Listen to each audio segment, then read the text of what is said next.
I think probably the greatest gift it's given me is the ability to be a more rational, analytical thinker. When I face a whole range of problems, it gives me the quantitative firepower to be able to dissect it and to identify what the real problem is, which is, I find, often the problem when I face in business. Any challenge or problem that I'm facing in the business world, it's really focused the way I break down a problem and think about the problem and try to think through the solution. The department itself, some of the specific teachers were absolutely wonderful. There was a lot of theoretical stuff being taught, which was not my cup of tea, but I appreciated having to be exposed to it and having my mind open to it. And really what it taught me to be able to think much more easily and readily on my feet, and it just gave me a good, solid overall education. Well, I think economics in general is great preparation because it teaches you to think, and it helps you develop the analytical skills that you need to succeed in almost any kind of activity in life. It opened my eyes to, I guess, in retrospect, the obvious fact that a lot of great thinkers existed 50 years ago, 100 years ago. And they focused on issues that were relevant 50 years ago, but are relevant today, and presumably will be relevant 50 years from now. So I think it was a broad-based understanding of what it is that makes a society work, and how at its core, often whether society functions well or not so well, is driven by the economic relationships in that society.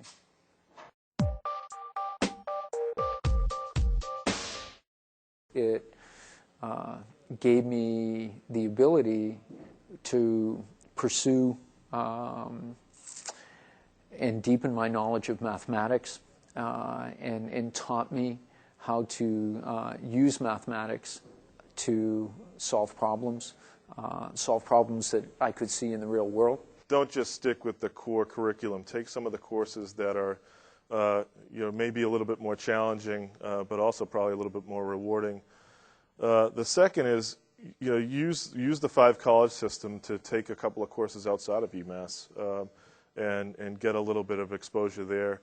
One of the ways I actually used the department in a very constructive way, and one of the best experiences I've had in my life, is I spent a year abroad. So my junior year, I went to England and studied economics in England for a year. It was a tremendous experience, and I swapped places with a student at the university I went to, and he came here to UMass. But that's a very interesting opportunity that folks should take advantage of.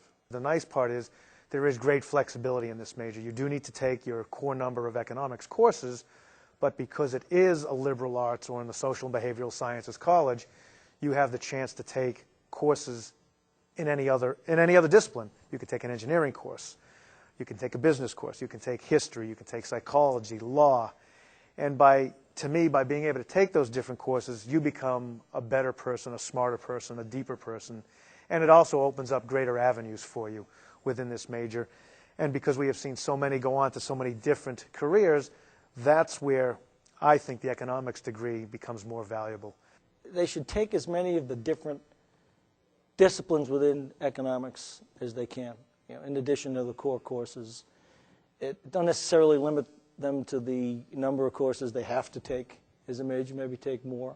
There's a lot of things under the general umbrella of economics. It's a pretty varied field. They should take as many as they want, and they should call in their professors and call in their alumni. Well, I would separate the question a little bit. I say, how do you take advantage of UMass and then the economics major, okay? The big mistake I think UMass folks make is to make it a big university. And the key to success in my mind is to divide your experience at UMass into thirds. 1/3 academic, 1/3 residential, and 1/3 your hobbies and interests.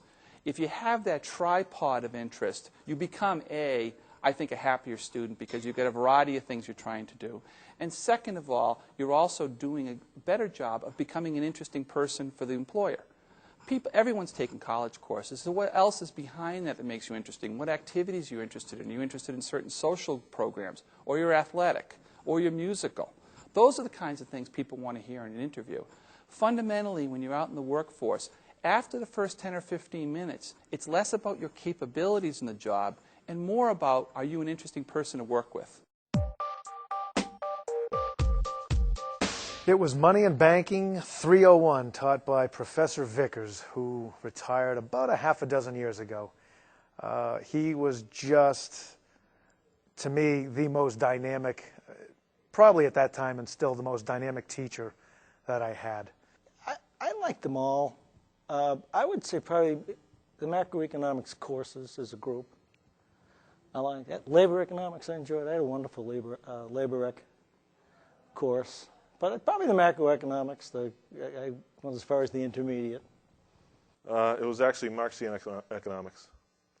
It was my writing course back in those days. I had grown up in a very traditional conservative working class family, and even though UMass was then quite a liberal institution and still is now, that was the first time I really took a course that was completely outside of the way I had thought about politics and economics. I'd say the two favorites that come to mind are Microeconomics, which is the introductory 101 course, and I would say also the Latin American economy, political economy that I took. Structure of industry was really, I thought, important, something I took with me my whole career. And also I'd say macroeconomics, because macroeconomics fundamentally helps you read the newspaper well and understand what's going on. And at a very high level, the trade-offs between inflation and unemployment, the role of monetary policy, and really was a fun, interesting set of activities. And you could kind of solve the world with a few equations, and it was great. My favorite economics course was, I guess, macroeconomics, more for the teacher than for the subject matter. Just a spectacular teacher, Jim Karate, who brought macro to a very personal level and made us understand, and again, as I was saying before, really made us understand how the economic policy decisions are very, very important in defining sort of a society's well-being. I really liked a fellow who was here for a long time, Michael Best, who was a radical economist. He then went to the University of Massachusetts Lowell. He was one of the fellows who really forced you to understand all frameworks for economics, and you could choose which one was best. And I also thought had one of the best perspectives on the integration of political science and government with economics, and the role, for example, that tax policy plays, where there's so many trade-offs between policies. Probably my freshman micro professor, Vince DeAndrea. We had the luxury, I took that course on Orchard Hill. I lived there. It was one of those Orchard Hill residence courses. Small setting, lively debate, lots of fun talking about things like oligopoly and monopolistic competition. Professor Wolf I had for 104, and he was probably I had a high school teacher that taught economics. That was the first person it was my first exposure to economics and got me kind of excited about the subject. And then after taking 104, that's really when I knew that's what I wanted to study. And then secondarily, we were talking about it out a few minutes ago, I actually had Nancy Fulbright for Marxian economics when she was very young and had just become a professor. And she was a very, very good professor and really, again, challenged us to think outside of the box on a whole bunch of dimensions, not just about economics, but more about life in general. Professor Gale, who I'm not even sure how long he taught here after I left, but he taught me 2 courses actually on, I think they called it social control of business, but it was about the legal framework for monopoly control, oligopoly control. And he was a very good guy, very stimulating guy, a nice guy personally. Well, there's a few things. I mean, the internet, which I teach at the University of New Hampshire, is a wonderful way. I think building some relationships as sophomores or juniors with the Economics Advisory Board is a terrific way to move forward. Keeping emails, and I would strongly suggest students have personal email addresses, not just UMass email addresses. is another very powerful way to stay current. I know people are glad to exchange emails. It's a very easy way to communicate. The best alumni to try to meet are ones that are willing to give, ones that are willing to share time and willing to share experience. And so it seems to me, writing email, leaving voicemails, and maybe casting your net wide and see who responds. I think the thing that really the alumni is more than willing to do is to provide advice, counsel, direction. We've been helpful in trying to help gather internships, in some cases help people to find jobs. So I think that the burden's on the student to take advantage of the alumni network. There's a list of emails. People are generally very responsive. And I think the reason that people get involved from the alumni's point of view is they want to give something back. So I think it's an opportunity to take advantage of that group as a resource. It's not easy for an undergrad to call some old fart. And despite that, we stress, pick up the phone. Now with email, it's even easier. But you as the undergrad have to take an initiative, and you've got to take the lead. You can tap into us at these meetings. They should do that. Got our email addresses. Don't be shy. Anytime I don't think there's a person on our board that would be less than very happy anytime any kid called him or her and asked for a question with it. Be proactive. Stay in touch. I would say in general, I like the theoretical part of economics, the macro theoretical side. I was never as akin to the mathematical and technical part of economics. I like having just sort of, I think, a basic understanding of it, because I'm not a real technical economist. I'm not into the numbers. But I like the fact that I have an understanding of some basics, what supply and demand is, money and banking, and how money works and currencies fluctuate. I don't have the in-depth knowledge. Again, I have a real rudimentary understanding of a lot of it, which has helped me both personally and professionally, and that I can teach my own children, because as they go through the years, and in particular in high school, they have no business courses. They have no economics courses. There are no such things in our school system. And we have a good school system, so to speak. So I'm able to give them some of that from my knowledge of economics. And they look at me sort of like, what are you talking about? But it's money. How do you balance a checkbook? How do you stick an ATM card in and keep getting money out there? That's pretty cool. Well, it's not so simple. Mostly I would say macroeconomics excites me. And I'll tell you why. Because one of the things I liked about studying economics was when you start to study it, you can use it in a practical matter from day one. I mean, you can read any newspaper in any given day and apply the principles of economics, macroeconomics. And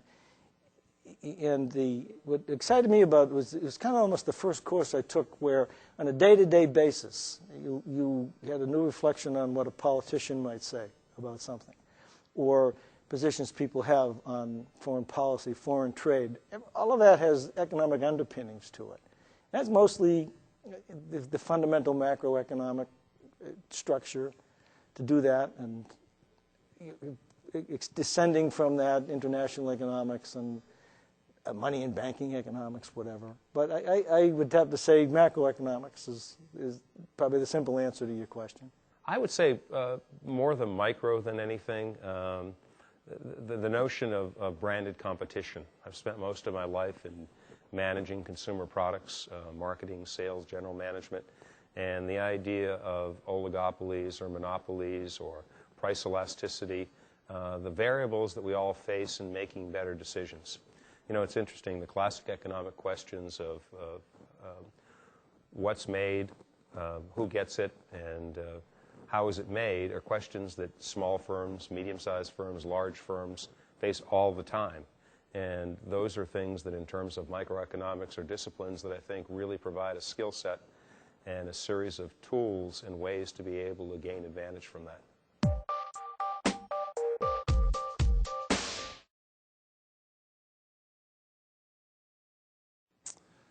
Well, I think it's a couple of things. I think one is the economics department is very busy. I know it's serving many, many more students than it has resources for. I think one thing it could do is use the internet technologies more effectively. For example, at some universities, the formal lectures are captured online and are broadcast when the students can see them, or for refreshing. I think so. Video streaming, I think, is one possible technology. I can't speak to how individuals teach because I'm a little bit distant from that, but I do think websites and chat rooms and those kinds of things, especially at hours where students can often have a question at 2 in the morning, are a useful way to capture the question, and then the professor might be able to answer the question the next day. So I think the interactive technologies are especially important moving forward.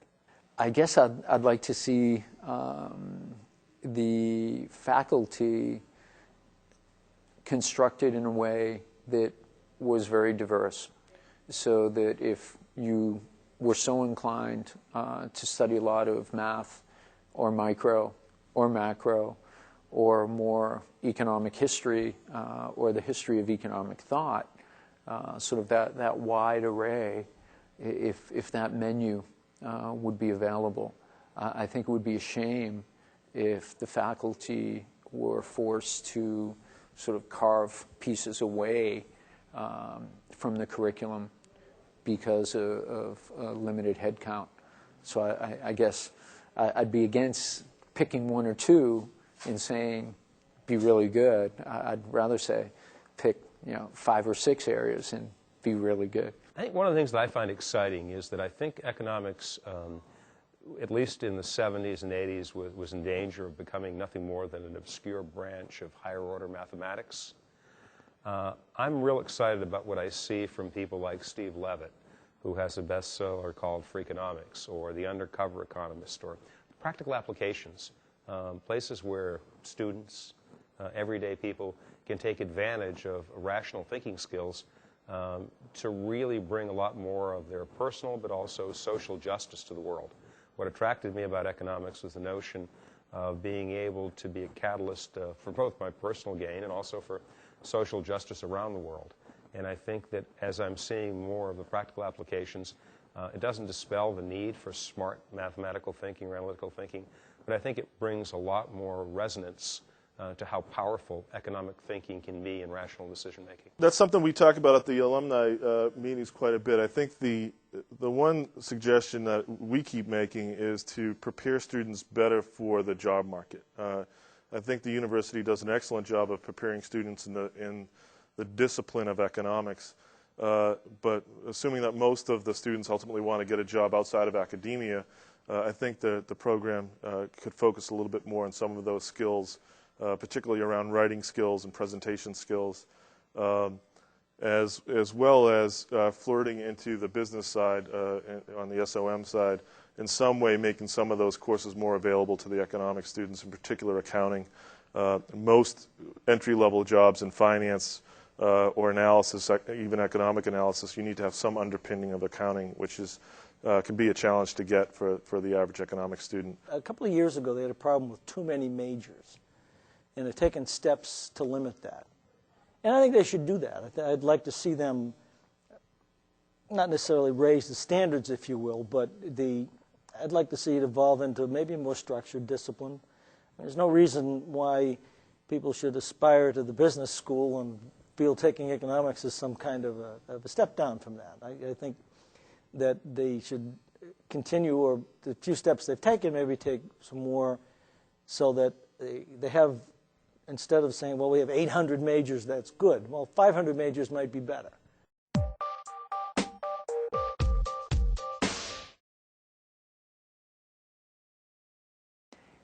Experience life beyond what, for most kids coming to college, is a fairly narrow experience of the town they grew up in. So broaden that out a little. I think your ability to be receptive and really learn from what you're reading in studying would be much greater. I guess I've invented the most complicated way of saying, certainly for the first year or maybe the first couple of years, I wasn't smart enough or experienced enough to appreciate the wealth of information that was really being shared with me. I think I'd probably benefit a lot better from the same 4 years now than 30 years ago.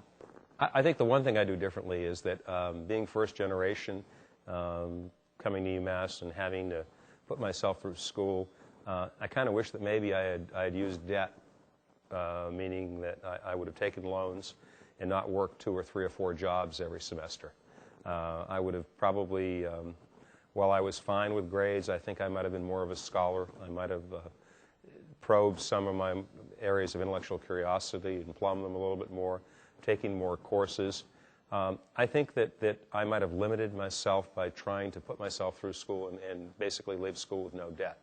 So I guess while I had a wonderfully rich experience and a wonderful experience here, I think in hindsight I would have liked to have maybe done a little bit more scholarship, I think, personal scholarship, and not had to worry about working or leaving class and sprinting to a job or going to work. I guess that would be it. Yeah, seriously, when I was in school here, it was probably a bit different. It was very much centered around having a good time, and academics was secondary. And although I did reasonably well academically, I didn't push myself probably as hard as I should have from a course load point of view, and took the pass-fail route a few times and those kinds of things that in retrospect I would have been better served taking more courses that were more challenging. I would avail myself of more things that the university makes available that don't have anything to do with what I was studying in the classroom. I did very few things when I was here that didn't involve, I lived in a fraternity house, and it was centered around that or centered around something I was studying in the classroom. And there's hundreds and thousands of things that go on all the time that now I would probably avail myself, although have nothing to do with what I'm studying. Go to ballet or for example, when the economics club has the Gambell speaker with that. Other departments probably do that as well. Well, I never went to any of those. Like I never went to, if the government department had a well-known speaker in that field, but it wasn't my field, I never went out of my way to do that. And as I think about it, I would have done more of that, more of just exposing myself to things that other departments do that don't necessarily have anything to do with what I'm doing on a day-to-day basis. The real easy answer is come back and apply myself more. I came here as a 17-year-old, not really sure what I wanted to do. I applied to the business school just because my parents said, go become a business major, and I was not accepted to the business school. So we had a neighbor who was an economist, and he said, oh, great, don't. Go to their economics department. It's a great department. Economics is wonderful, so I did. And I don't regret it for a minute. What I do regret is not applying myself, and I think that's part and parcel to being 17, somewhat immature, not really knowing what I want to do, and not having more guidance and focus. But despite that, I had a great experience here. I joined a fraternity, which gave me a great deal of guidance from some of the older members. I was involved in a student-run organization. There was a student credit union at the time, which is now merged with the teachers' credit union. But at that time, it was all students. We ran it, and I did a full semester internship there, and that was one of the best experiences. So there's not much I would do different because I had an absolute great tenure. No, I had a great 4 years here.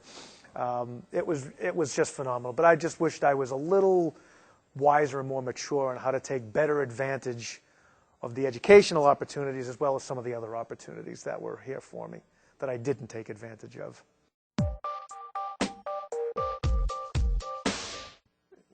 I think the biggest thing that you don't get at UMass that you probably need to prepare for is UMass is in a very isolated, small town, which has got a lot of benefits to it, but the kind of worldly experience of being in a city you don't really get here, and I think that's one of the first things that people should really challenge themselves at. I firmly believe doing an internship is an invaluable thing for someone to do.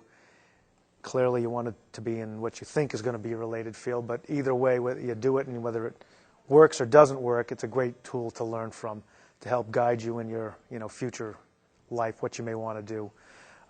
Speaking to alumni, doing some kind of a shadowing thing, getting out there, taking advantage of the many opportunities that are here, being involved in a club like you're doing in the undergraduate club, I think is another great tool, and it puts you in connection with alumni. They should just want to continue to learn.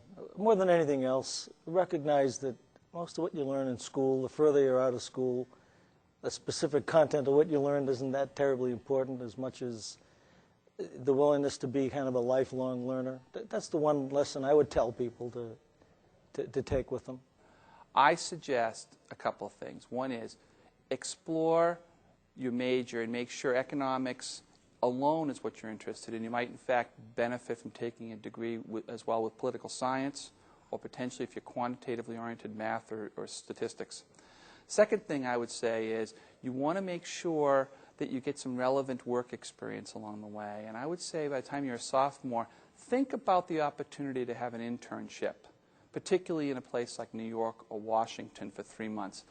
I think folks who have had a little exposure to how economics is used, it puts them in a much better place when they're looking for jobs, and it gives them a much stronger sense of how economics is really used. I think the important thing that I find about once you've obtained a degree in economics is being able to get out in the real world and begin to develop a skill set beyond analytical thinking. That is to deal with the qualitative side of business or the world, and that is dealing with people, dealing with expressing oneself, being able to get up in front of groups, and really learn how to get along with people. As Peter Drucker, the late great thinker in the world of managers, used to say, it's all about the people. So I would strongly recommend getting a lot more human experience, because there's one of the things that I think that most economists have a hard time quantifying, and that's the value of human capital. Obviously, there's no easy answer. What I would do is have the courage, easier said than done, to pursue something that you love, that you're passionate about. Don't do something for the money. Don't do something that you think might make sense. If it's at all possible, do something that you're madly in love with, because I think no matter what you choose, there'll be failures along the road. And if you're doing it because someone else told you to do it, it's easy to give up. If you're doing it because it's in your heart and soul, you'll persevere.